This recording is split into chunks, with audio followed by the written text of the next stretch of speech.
Hello everyone, this is my sort of continued review slash update slash how to use your power rack in new and creative ways. This is the Sunny Fitness power rack that I did a little review of, and some people had some questions about more accessories or how I use it, so I thought I'd give some ideas. Hopefully this is short and sweet, but I tend to ramble, so apologies in advance. Since my review, I initially said that you cannot get any attachments for this, which at the time was true, but I believe that Sunny Fitness, I saw a comment saying that they have dip bars and a pull-up bar and I believe weight plates, maybe something else. They have a pulley system that you can get. It's pretty standard stuff, but it's nice that it's an option. I'll show you my accommodations and how I've worked my own little system. So first of all, I have this sort of set up for how I do pulling motions. I currently just use bands. I have an actual weighted pulley set coming. I'll grab an extra band from over here. I would either set a heavy dumbbell on the floor in the back. I have a 60-pound back there, which is enough to hold. And then I would set the bar up on the back on the J cups. And then I have a little, I believe this is like a V-grip or whatever, and then I would just loop it through, and I would set a barbell here to brace myself against, and then I can pull in varying angles. And I actually like band resistance more than pulleys because I like getting that extra bit of resistance at the back.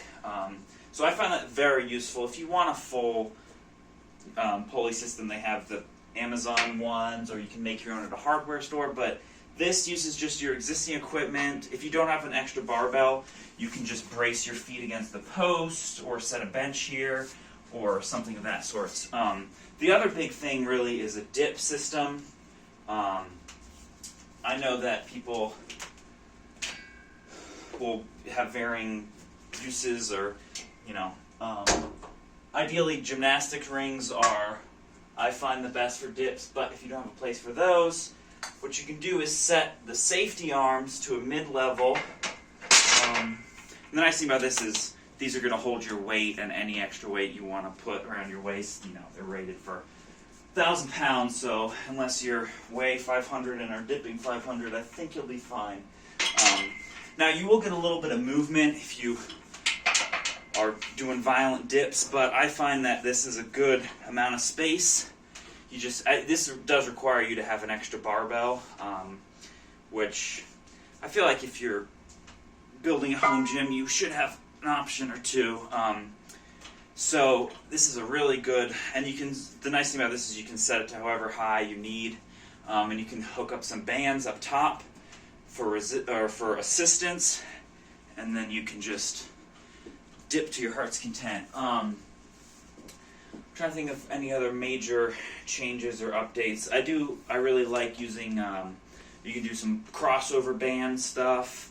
But yeah, it's just those main two. I feel like good dip and a good pull system are something that are lacking in a lot of, people think you need an extra machine or an extra bit of equipment. Oh, here's another one that I really like. I got this Viking press attachment.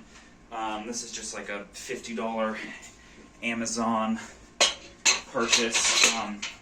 And what I do is I put a plate on the back end of the barbell, and then I bring it to the other side of the safety and then butt it up against it, so it's actually pressing against that weight.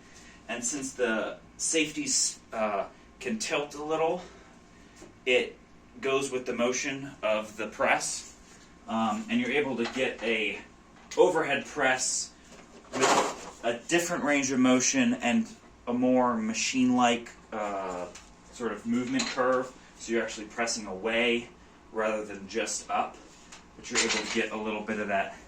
It's almost like a jammer machine if you ever had experience with those, or a seated incline bench.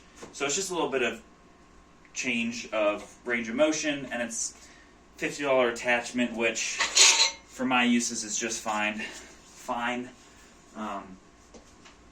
And there was one other thing that I wanted to, just a very simple, throw a band over the top, put up a tricep rope on it, and you have some tricep extension. Another use where you don't really need a pulley system if you have a couple bands. But yeah, so that's about it. But overall, I'm still happy with this. I've noticed the paint's flaking a little bit, but the rubber's holding up fine, and the rest of it has been really, really useful. So I hope that this has helped some people, and lift on.